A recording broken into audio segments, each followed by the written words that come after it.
I knew exactly what would happen Tuesday morning. I'd known since Friday afternoon when they handed me my walking papers. Two FDA investigators walked through our lobby doors at 8 a.m. sharp on a Tuesday morning. I was sitting on my back deck 30 yards away, adjusting my thermostat down 2 degrees, watching steam rise off my black coffee. I wasn't checking my phone. I wasn't pacing. I already knew exactly what they'd find when they opened their clipboards. My name is Preston Wade. I'm 54 years old. For 26 years, I was the Quality Assurance Director at Nashville Medical Components, a cardiac monitoring device manufacturer just outside Music City. My job was keeping our $2.8 million CMS contract clean, compliant, and audit-ready every single day. I was the guy who knew where every batch record lived. I was the guy who understood every validation protocol, every deviation report, every CAPA timeline. I was the guy who made sure the temperature logs were current and the calibration certificates were filed before any device rolled off our production line. I was good at it. The numbers proved that. 0 FDA observations in my last 4 inspections. Not one. I packed my desk on a Friday afternoon. The FDA audit was scheduled for Tuesday morning. Nobody thought to ask me about the transition before they showed me the door. Let me back up here. Nashville Medical had been family-owned since 1994. The Morrison family ran a tight operation. Real manufacturing people who understood that medical devices aren't software you can patch after release. I started there at 28, straight from a pharmaceutical quality gig in Memphis that paid decent but had no upward movement. Nashville Medical had FDA registration and a real quality management system, and they needed someone to run it full-time. I said yes. I built the entire QMS operation from scratch over my first 5 years. The document control system, the batch record tracking, the corrective action database, the supplier qualification protocols. I wrote the quality manual myself, all 127 pages. I sat through 8 FDA inspections and never received more than 2 observations. Clean inspections every time. The Morrison family knew what they had. The Morrison family sold to a private equity group out of Chicago 16 months ago. That group installed Mason Clark as CEO. Mason was 38 years old. He'd spent his career in fintech, payment processing software, the kind of startup that has kombucha on tap and calls Friday afternoon drinking team building. He had never stepped foot inside an FDA-regulated manufacturing facility. He had never read 21 CFR Part 820. He didn't know what a DHR was. I know this because our first meeting, he asked me to explain design history records from the beginning, not just the process, the concept, like he'd never heard the term before. I explained it. All of it. Device master records, design controls, design review procedures. He nodded like it made sense. He took notes on a tablet. He didn't ask a single follow-up question. That told me everything I needed to know about the next 16 months. For the first few months, Mason shadowed me and asked questions that sounded reasonable until you actually thought about them. Can we move the batch records to a cloud platform? Can we digitize the device history files? Do we really need physical signatures on every quality document? Can't we just use electronic signatures for everything? Every time I gave him the same answer. FDA inspectors don't audit your cloud storage. They show up with checklists and they want to see paper. They want to flip through binders and find every document with wet signatures. That's how medical device regulation works. That's how it's always worked since the Medical Device Amendments of 1976. You don't get to disrupt federal compliance requirements because you find them inconvenient. Mason would nod and say, "Got it." He'd write something on his tablet. Then 3 weeks later, he'd circle back with the same question repackaged as a process improvement initiative or digital transformation opportunity. I started adjusting my thermostat up 1 degree every time he asked the same question twice. By month 6, my office was running 4 degrees warmer than normal. The real problem started when Mason brought in his efficiency consultants. 3 guys from Chicago, all under 35, all wearing the same style of glasses that cost more than my monthly car payment. They spent 2 weeks walking around with clipboards, timing how long it took our production staff to complete batch records by hand. They measured the square footage of our document storage room. They counted how many filing cabinets we had. Their final report was 47 pages of PowerPoint slides with titles like Digitization Opportunities and Legacy Process Optimization. The executive summary recommended eliminating 80% of our paper documentation and moving to a fully digital quality system within 6 months. I read the whole thing. Every slide. It was clear they had no understanding of FDA requirements for Class II medical devices. They kept referring to our batch records as paperwork inefficiencies. They suggested we could save $30,000 per year in storage costs by scanning everything and throwing away the originals. I scheduled a meeting with Mason the next day. I brought the CFR regulations. I brought examples from recent FDA warning letters to companies that had tried similar optimizations. I brought a copy of our current registration with FDA showing our established quality system. Mason listened for about 10 minutes. Then he said, "Preston, I appreciate your institutional knowledge, but we need to think bigger picture here. We can't let regulatory complexity prevent us from innovating." Regulatory complexity, that's what he called 26 years of federal compliance expertise. That was the moment I started adjusting my thermostat down instead of up. The temperature in my office dropped 2 degrees that afternoon. I didn't realize it at the time, but I was preparing for what was coming. Then Brady Mills showed up. Brady Mills arrived on a Monday morning in March, wearing chinos and a polo shirt with some startup logo I didn't recognize. Mason's second cousin, 26 years old, background in enterprise software sales. He walked into my office carrying a MacBook and a coffee cup that said "Disrupt Everything" on the side. Mason introduced him as a process consultant who was going to help modernize our quality function. Brady had a Lean Six Sigma green belt from an online program. 8 weeks of coursework. He was very proud of it. Kept mentioning it in conversations where it wasn't relevant. I showed Brady the QM's master files on his first day. 3 black binders, 4 inches thick each, organized by tab dividers updated quarterly for 26 years. 500-plus pages of procedures, work instructions, forms, and records. Every page cross-referenced, every revision tracked, every signature dated and witnessed. He looked at them the way you'd look at a rotary phone in 2026, like something that technically still worked but shouldn't exist anymore. "Why isn't this in a shared drive?" he asked, same as Mason had asked 8 months earlier. "Because FDA investigators don't bring laptops to read your shared drive," I said, same answer I'd given Mason. "They bring clipboards and pens." Brady opened his MacBook. Started typing notes. We could scan these into a document management system, make them searchable, add version control, really streamline the whole process. I adjusted my thermostat down another degree. These are controlled documents. FDA requires original signatures on hard copies for Class II medical devices. You can't just scan them and throw away the originals. But why not? Brady asked. He said it like it was a genuine question, not like he was challenging the regulation. Like he really didn't understand why anyone would require paper in 2026. I spent 20 minutes explaining 21 CFR Part 820.184, the FDA's requirements for device history records, how every medical device that leaves our facility has to have a complete paper trail showing it was manufactured according to approved specifications, how digital signatures are acceptable for some documents, but not for batch records, how temperature logs have to be maintained in their original format for a minimum of 2 years after the device's expiration date. Brady nodded and took notes, asked good follow-up questions, seemed to understand the complexity. I thought maybe this wouldn't be as bad as I'd expected. I was wrong. Over the next 4 months, I watched Brady try to fix systems that weren't broken.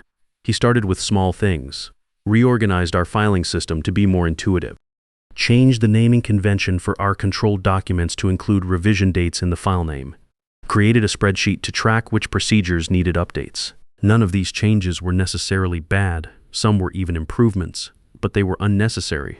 Our existing system worked. It had passed 8 FDA inspections without major findings. It was built specifically for regulatory compliance, not user convenience. The real problems started when Brady purchased the quality management software. $12,000 per year for a cloud-based platform that promised to revolutionize medical device quality assurance. The sales demo looked impressive. Digital batch records, automated CAPA tracking, electronic signatures, real-time reporting dashboards. I reviewed the technical specifications. The system couldn't generate FDA-compliant batch records. The electronic signature module didn't meet 21 CFR Part 11 requirements. The audit trail functionality was limited to 90 days of data retention. For Class 2 medical devices, we needed permanent records. I scheduled a meeting with Mason and Brady. I brought printed copies of the FDA regulations. I brought examples from recent warning letters to companies that had implemented similar systems incorrectly. I brought a cost analysis showing how much we'd spend fixing compliance issues after implementation. Mason listened for about 5 minutes. Then he said, "Preston, I appreciate your attention to detail, but sometimes you have to take calculated risks to move forward." Brady's done the research on this. The system has excellent reviews. Brady pulled up the vendor's website on his laptop, showed us testimonials from satisfied customers. Most of them were software companies or non-regulated manufacturers. None were FDA-regulated medical device facilities. "Look," Brady said, "this is the direction the industry is moving. We can't stay stuck in the 1990s forever just because that's how we've always done things." I said, "We do things this way because it's what FDA requires, not because we're stuck in the past." Mason made a note on his tablet. "Preston, I need you to be more flexible here. We're trying to position this company for growth. That means embracing new technologies, not resisting them." I adjusted my thermostat down 3 degrees when I got back to my office. Brady implemented the system 6 weeks later. I wasn't consulted on the rollout plan. I found out about it when I came in on a Monday morning and saw our production staff staring at computer screens instead of filling out batch records by hand. The first problem appeared within 2 days. The system automatically deleted audit trail data older than 90 days to optimize storage performance. Brady had configured it to run the cleanup process every weekend. 6 months of temperature logs, calibration records, and batch documentation disappeared in one automatic purge. I printed out the FDA regulation requiring 2-year retention minimums for Class 2 device records. I highlighted the relevant sections. I put it on Brady's desk with a note explaining that we just lost documentation for 847 devices that were still within their warranty period. Brady's response was an email. "Preston, appreciate the feedback. The system is designed for efficiency. We can generate reports for any specific devices if needed." This is how modern quality management works. Brady, I forwarded the email to Mason. Mason replied, "Preston, let's discuss this in person rather than over email." Brady is learning the system too. Give him some time to work out the bugs. Mason, there were no bugs to work out. The system was working exactly as designed. It just wasn't designed for FDA-regulated manufacturing. I started staying late to print out backup copies of critical records before the weekend purge cycles. I created shadow files for every batch record, every calibration certificate, every deviation report. I stored them in my office filing cabinet, just in case. Colton Reed, my production supervisor, started stopping by my office more frequently. He'd worked with me for 14 years. He knew the regulations as well as I did. He could see what was happening. Brady asked me why we still use paper traveler cards. Colton said one afternoon, he wants to put everything on tablets. I told him the tablets can't handle the production floor environment. He said we should upgrade to rugged tablets. I adjusted my thermostat down another degree. "Did you explain about the signature requirements?" I tried. He said electronic signatures are more secure than handwritten ones. I showed him the CFR section about witnessed signatures. He said regulations need to evolve with technology. That evening, I went home and looked up recent FDA enforcement actions. I found 3 warning letters from the past year specifically citing inadequate record retention and improper electronic signature implementation. All 3 companies had been using similar quality management software platforms. I printed them out. I put them in a folder on my desk where Brady would see them during his next office visit. He never mentioned them. The termination meeting came on a Friday afternoon in October. The termination meeting came on a Friday at 3:30 p.m. Mason's assistant sent a calendar invite at 3:17 p.m. Subject line, quick check-in. No agenda, no details beyond Mason's conference room. In 26 years, I had never been called to a quick check-in at 3:30 on a Friday afternoon. In corporate speak, quick check-ins mean the decision is already made and the meeting is just paperwork. I walked down the hall. Colton Reed was coming out of the break room with a Mountain Dew. He saw my face. He'd worked with me for 14 years. He knew what that calendar invite meant. Mason's conference room was the only one with windows facing the parking lot. He was sitting at the head of the table, arranging a stack of papers that looked suspiciously blank. Brady was leaning back in his chair, scrolling his phone. He was wearing a jacket with some startup logo I didn't recognize, probably a company that no longer existed. Preston, Mason said, "Have a seat." I sat down. I kept my hands flat on the table. I adjusted my internal thermostat down 2 degrees without moving. "We've been evaluating the quality function," Mason started. He had a specific expression he made when delivering bad news. Eyebrows slightly raised, mouth pulled into a straight line like he was taking this harder than I was. "The regulatory landscape is evolving. Everything is moving digital. We need someone who thinks in that framework naturally." I said, "We manufacture Class 2 medical devices that monitor cardiac rhythms. Someone still has to physically inspect them before they go into patients." "That's legacy thinking," Brady said without looking up from his phone. "Quality is data at the source level now. Real-time analytics, predictive compliance." I looked at him. He was 26 years old and had never held an FDA registration. He had an 8-week certificate from a website. He was currently sitting in a regulated medical device facility telling me my 26 years of compliance work was legacy thinking. I didn't say any of that. I'd learned a long time ago that once you start defending your track record to people who haven't earned theirs, you've already lost the conversation. Mason told me they were releasing me to pursue other opportunities, effective immediately. 3 weeks severance, 3 weeks for 26 years. I did the calculation automatically. 26 years. I had canceled a bass fishing tournament in Kentucky because our autoclave validation was due, and nobody else knew the qualification protocol. I had driven back from my daughter's college graduation because we had an unannounced FDA inspection and the weekend shift called me in a panic. I had filed deviation reports at 10 p.m. on Christmas Eve because the regulatory timeline was non-negotiable. None of that factored into the severance calculation. "It never does." "Understood," I said. Mason blinked. He'd been expecting pushback. I could see it in his posture. He'd probably rehearsed responses to arguments I was never going to make. He wanted the confrontation, raise your voice, threaten legal action, storm out angry. That gives them a story to tell later. It makes their decision look justified. I wasn't going to give him that satisfaction. "I'll clear out my office," I said. "Who's the interim QA director?" "Brady is transitioning into the role," Mason said, and actually straightened up when he said it, like he was announcing a promotion he was proud of. I looked at Brady. He had put his phone down and was watching me with the careful expression of someone who wasn't sure if I was about to explode. "Does Brady have FDA training documentation? Has he completed GMP coursework? Is his name on our organizational chart filing with FDA?" "We're fast-tracking the paperwork," Mason said. "It's an internal transition. There's no fast track for FDA qualification." I said, "It's a federal regulatory process. The quality director has to be specifically named in our registration."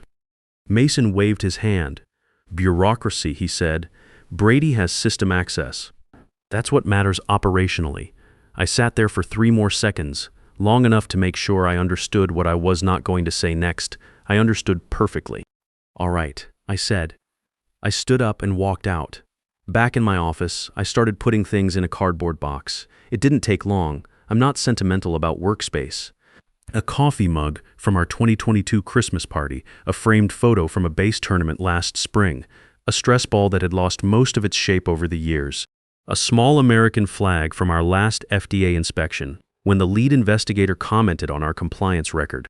I worked systematically from left to right across my desk, and then I stopped. The QMS master files were sitting in their usual spot on my credenza. 3 black binders with hand-printed labels I'd made myself back in 1998. They contained everything. The device master records for all 14 product lines, the current quality manual with all active signatures, updated 3 months ago, the FDA inspection prep checklist I'd refined over 8 successful audits, every batch record from the past 2 years, organized by product code and lot number, every supplier qualification, every calibration certificate, every deviation report with closed-loop corrective actions, the contact information for our FDA compliance officer, the recall notification protocol I'd never had to use but kept current anyway, the emergency response procedures for manufacturing deviations, 26 years of documentation, organized, current, and inspection ready. I want to be honest about what went through my mind when I looked at those binders.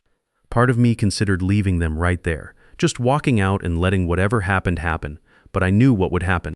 Brady would eventually find them, not understand the organization system, start pulling documents out of sequence to scan them into his digital system, and by Tuesday morning they'd be a disaster even before the investigators walked through the door. Another part of me thought about calling Mason's assistant and explaining, there's an FDA inspection Tuesday at 8 a.m., and here's what you'll need. 30 seconds, done. I could have prevented the whole thing. I thought about that option for a while. I knew what would follow. Mason would spend the weekend in a panic, throw together something incomplete using Brady's digital system, probably still fail the inspection because the documentation wouldn't meet FDA requirements, and then tell the FDA investigator that the previous QA director had left the program in disarray. I'd seen that move before. The blame always travels downhill, and they always aim it at the person who just left. I thought about my severance agreement. Section 6, Paragraph C. Employee agrees to return all company property upon termination. The binders weren't on our asset inventory list. I had checked, not that afternoon, but I knew they'd never been cataloged as equipment. They were working documents, not capital assets. They were mine to return if requested. Nobody requested. I put them in the box. I picked up the box. I left my badge on the reception desk and walked out into a Friday afternoon that felt warm and slightly surreal. I put the box in my truck. I drove home. I didn't call anyone. The binders sat on my kitchen counter for 4 days. Saturday passed quietly. I reorganized my tackle box, something I hadn't done in 3 years. Every lure in its compartment, every hook sorted by size and type. It took about 2 hours, and I didn't think about work once. That told me more about my mental state than I would have admitted out loud. Sunday, I drove out to Percy Priest Lake in the morning and caught 2 decent bass. Came back, made lunch, watched most of a Titans game that didn't matter much in the standings. The binders sat on my kitchen counter, untouched. Colton texted around 6 p.m. Sunday evening. I read it and set my phone face down on the counter. Brady installed that new software update. Deleted another batch of temperature logs to optimize database performance. Mason walked past his computer and said the system looked much cleaner now. I didn't reply. Replying would have been interference. I was a civilian now. Civilians don't fix quality systems for companies that just terminated them. Monday night, another message from Colton. Brady printed out batch records on regular copy paper for tomorrow's audit. No watermarks, no sequential numbering, no controlled document headers. FDA wants original controlled documents with proper signatures. Preston, this is going to be really bad. I read it twice, poured 2 fingers of bourbon, sat with it for a while. Let me explain something about controlled documents for people who haven't worked in FDA-regulated manufacturing. Those aren't just pieces of paper.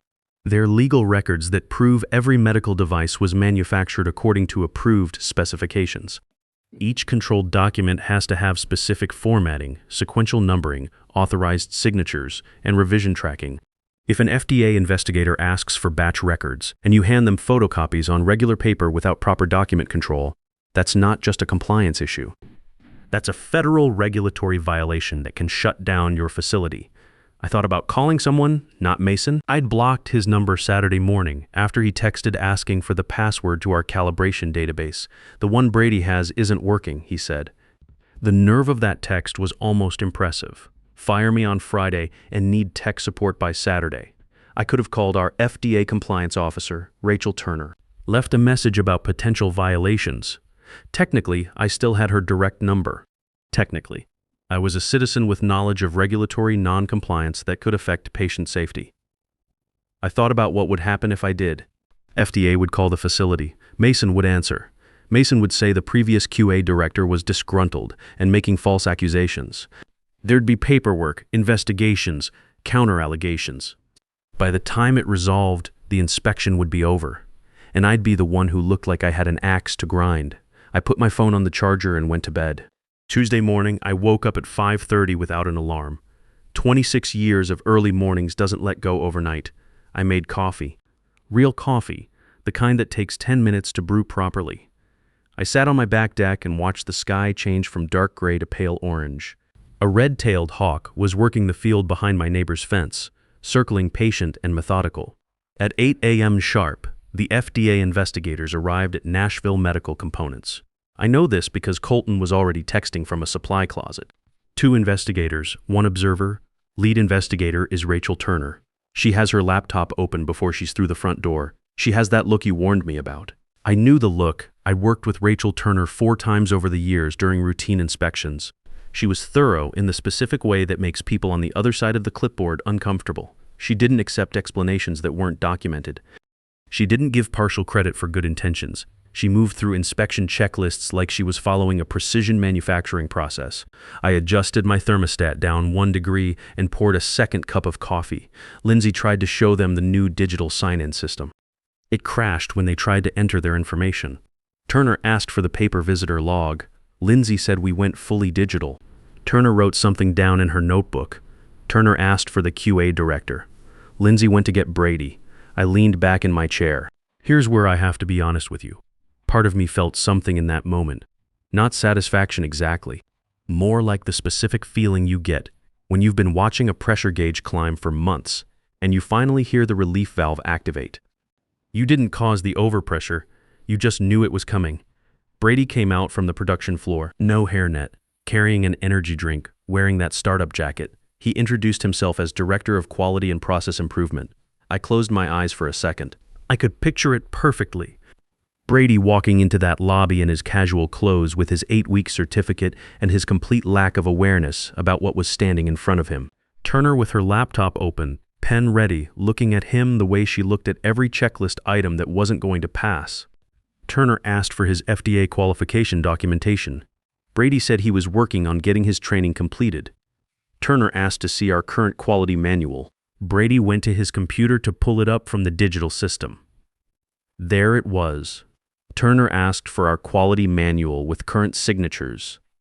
The quality manual is the foundation document for any FDA-regulated manufacturer. It's not optional. It's not something you're working on. If you're the QA director and someone asks for the quality manual and you can't produce it with valid signatures, you're not the QA director. You're someone sitting in the QA director's chair. Brady's trying to print the quality manual from his laptop. The digital signatures aren't displaying properly. Turner asked for the original with wet signatures. Brady doesn't know where it is. Turner closed her laptop. Not slam it, just closed it quiet, which was somehow worse. Colton followed that with 4 words. It's completely over, Preston. He wasn't wrong. I knew exactly what happened next because I'd watched Turner work before. She would take extensive notes. She would ask to speak with senior management, and she would do all of it in the same calm, professional tone she used for everything, because she didn't need to raise her voice. The regulations did that for her. Mason just arrived. He used the word ecosystem 4 times trying to explain Brady's qualifications. Turner asked him to produce our device master records. Mason looked at Brady. Brady looked at his laptop screen. Nobody said anything for about 30 seconds.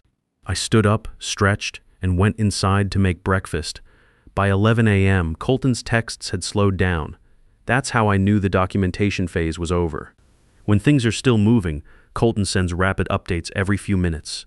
When it goes quiet, it means the investigators have taken control of the situation and nobody inside is doing anything except sitting and waiting for the outcome. The final summary came at 11:52 a.m. Turner issued Form 483 with 9 observations. No qualified QA director on record, no controlled batch documentation, no calibration program records, insufficient audit trails, deleted temperature data, no proper design controls, inadequate management review records, improper electronic signature implementation, and failure to maintain device master records. Mason tried to explain that they were transitioning to a digital system. Turner handed him the 483 acknowledgement form. He signed it. 2.8 million CMS contracts suspended pending comprehensive corrective actions. FDA is recommending a voluntary recall review for devices manufactured in the past 6 months. Brady is in the parking lot asking if this affects his LinkedIn profile. I read that last line twice, then I finished my scrambled eggs. The call from Sarah Bennett came at 2:47 p.m. She was VP of Regulatory Affairs at the parent company, the Chicago group that had owned Nashville Medical before the acquisition. Professional voice, direct sentences. She said she'd been briefed on the inspection outcome. She said the situation required immediate resolution.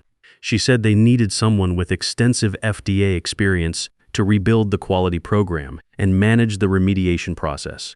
I told her I was exploring other opportunities. She offered reinstatement at my previous position plus 18%. I told her returning to the same facility wasn't something I was interested in. There was a pause. Sarah was experienced enough to know I wasn't bluffing and smart enough not to try calling it. I mentioned that I'd heard the VP of Regulatory Affairs position had been open for about 7 months, multiple facilities. someone to ensure QA programs were actually maintained and not just checked off on spreadsheets. Sarah said that position wasn't officially posted yet. I said I understood. She called back 41 minutes later. The position was posted as of that afternoon. VP of Regulatory Affairs, 4 facilities across Tennessee and Alabama. Salary range significantly above my previous position. Could I come in Thursday to discuss terms? I said I'd be there. Mason was terminated for cause 6 weeks later.